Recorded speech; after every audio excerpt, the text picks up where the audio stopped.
মিনা, রাজু ও তাদের পোষা টিয়া মিঠু স্কুলে এলো। তারা দেখল তাদের স্কুলের আপা নতুন একটি ছেলে ও তার মার সঙ্গে কথা বলছেন। বয়সের তুলনায় ছেলেটি দেখতে বেশ ছোট। আমাগো স্কুলে মনে হয় নতুন একটা ছেলে ভর্তি হইতাছে রাজু। মিনা, ছেলেটার নাম জানতে ইচ্ছা হচ্ছে। নতুন ছেলেটার নাম বাদল। স্কুলে আপা মিনার পাশে তাকে বসালেন। একটু পর মিনা খেয়াল করল ক্লাসের অন্যদের সাথে পড়ায় তাল মেলাতে বাদলের অনেক সমস্যা হচ্ছে। ওহ, আমি এটা পারছি না।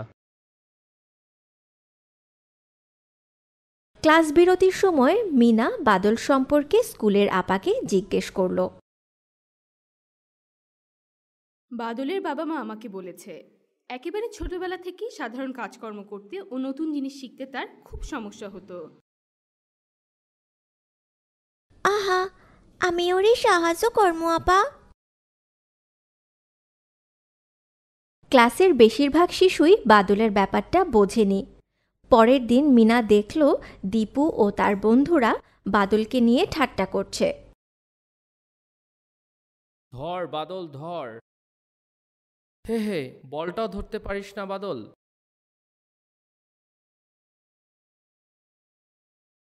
বেচারি বাদল অনেক চেষ্টা করেও বলটি ধরতে পারছিল না। মিনা ওই ছেলেগুলোর ওপর সত্যিই খুব রেগে গেল। দীপু, বাদল রে বিরক্ত করো না।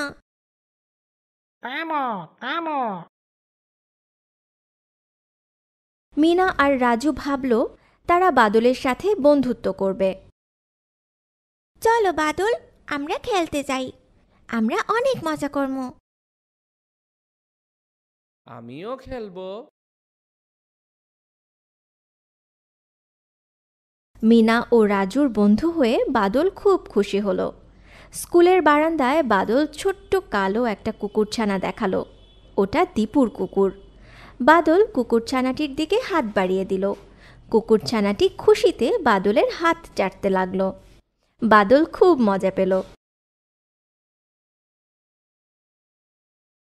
ক্লাসে বাদল তার নোটবুক খুঁজে পাচ্ছিল না। সে সবখানে খুঁজে দেখল। মিনা বুঝতে পারল যে দীপু ও তার বন্ধুরা বাদলের সাথে আবার তামাশা করছে। দীপুর মুখের হাসিটা দেখো মিঠু, আমি নিশ্চিত সেই বাদলের বই লুকাইছে।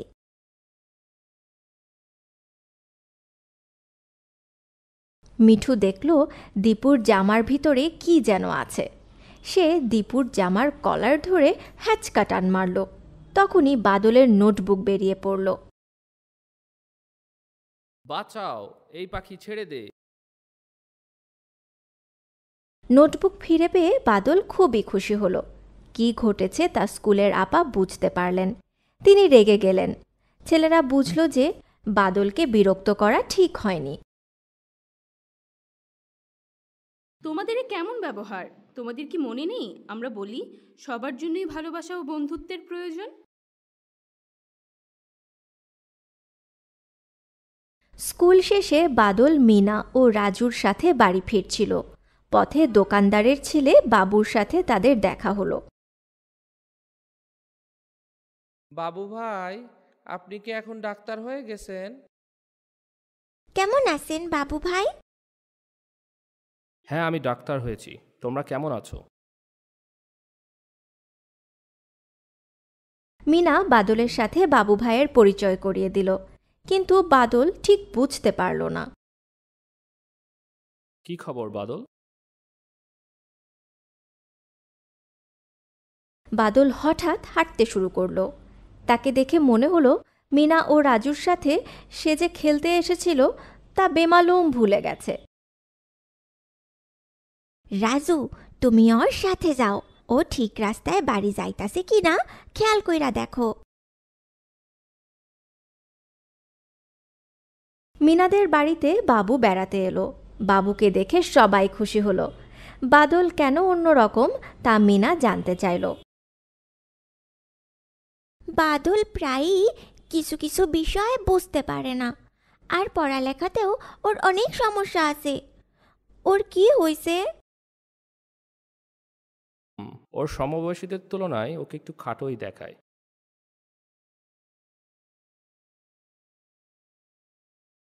বাবুকে চিন্তিত দেখাচ্ছিল। পরে সে তার বই থেকে কিছু ছবি দেখালো। আমার মনে হয় বাদল আয়োডিনের অভাবজনিত সমস্যায় ভুগছে। এই এলাকায় এটি অনেকের আছে বলে আমি জেনেছি। সুস্থ থাকতে হলে আমাদেরও সবারই আয়োডিন প্রয়োজন। বাবু বলল, গর্ভবতী মায়ের পর্যাপ্ত পরিমাণ আয়োডিন খাওয়া দরকার। তা না হলে শিশুর জন্মগত আয়োডিনের অভাব হতে পারে।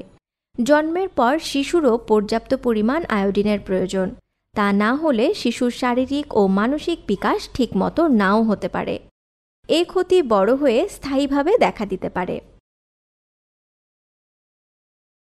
বাবু বলল, শিশুকালে আয়োডিনের অভাব হলে শিশুর পড়ালেখাতে অসুবিধা হতে পারে। পড়ালেখা মনে রাখা কঠিন হতে পারে। কখনো কখনো শুনতে ও কথা বলতে সমস্যা হতে পারে। এ ধরনের শিশুদের শারীরিক বৃদ্ধিও বাধাগ্রস্ত হতে পারে। এই শিশুরা যখন বড় হয় তারা একই কাজ সমবয়সীদের মতো করতে পারে না। মেধা বিকাশের শুরুতেই যদি এই আয়োডিন ঘাটতি পূরণ করা যায় তাহলে শিশু পুরোপুরি সুস্থ হয়ে যেতে পারে। কিন্তু একবার শরীর ও মেধার বিকাশ ক্ষতিগ্রস্ত হলে তা আর সারানো যায় না। আয়োডিনের ঘাটতির ফলে গলগণ্ড রোগও হতে পারে।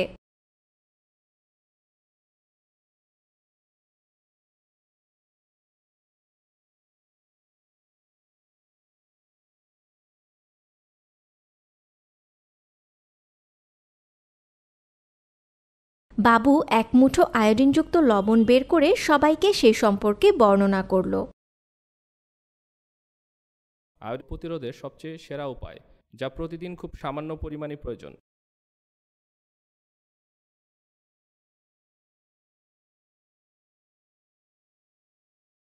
মা ও বাবা সিদ্ধান্ত নিলেন যে তারা এখন থেকে শুধু আয়োডিনযুক্ত লবণই ব্যবহার করবেন। দাদিমা, তোমার আর কখনোই গলগণ্ড হবে না।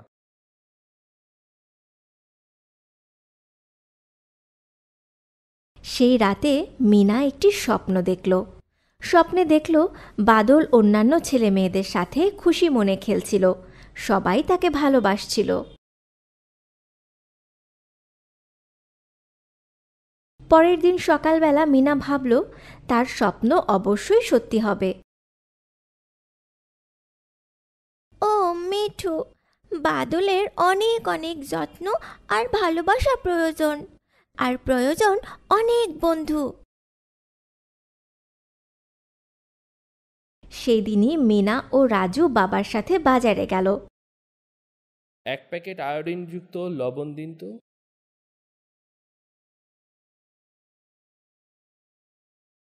মিনা প্যাকেটটা দেখল। সে প্যাকেটের গায়ে আয়োডিনযুক্ত এই শব্দটি লেখা দেখতে পেল না। এটা তো আয়োডিনযুক্ত লবণ না। সবই একই রকম, নিলে নাও নয়তো যাও।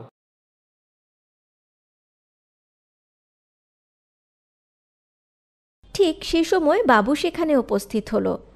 সে তার দোকানদার বাবাকে আয়োডিনযুক্ত লবণের গুরুত্ব বুঝিয়ে দিল। আয়োডিনবিহীন লবণের বদলে আয়োডিনযুক্ত লবণের প্যাকেট দেওয়ার জন্য তার বাবাকে রাজি করালো।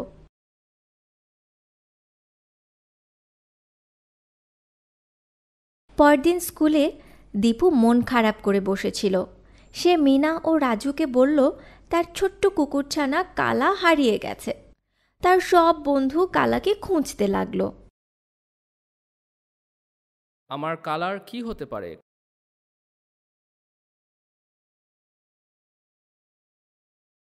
একটু পরে পাশের ডোবা থেকে বাদল উঠে এলো। তার সারা শরীর নোংরা আর কাদা। সে খুব সাবধানে কালাকে হাতে ধরেছিল। আমি ওকে ডোবায় পেয়েছি। পড়ে গিয়ে সে উঠতে পারছিল না।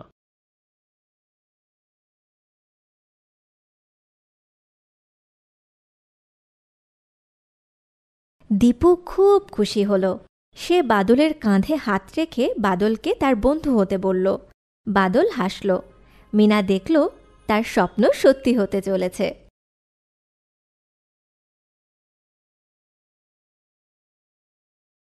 কিছুদিন পর বাবু মিনাদের স্কুলে এলো। সে ক্লাসের ছেলেমেয়েদের কিভাবে লবণের আয়োডিন পরীক্ষা করা যায় তা দেখালো। সবাই খুব মন দিয়ে দেখছিল। বাড়িতে এটা করা খুবই সহজ, তোমরা সবাই করতে পারবে।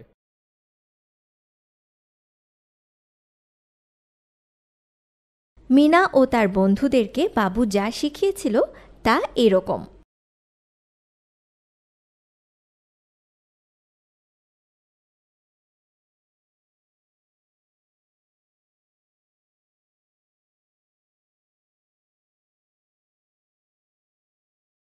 এখন মিনা, রাজু, বাদল, দীপু আর মিঠু সবাইকে বাড়িতে ব্যবহৃত লবণ আয়োডিনযুক্ত কিনা তা নিশ্চিত হতে পরামর্শ দেয়।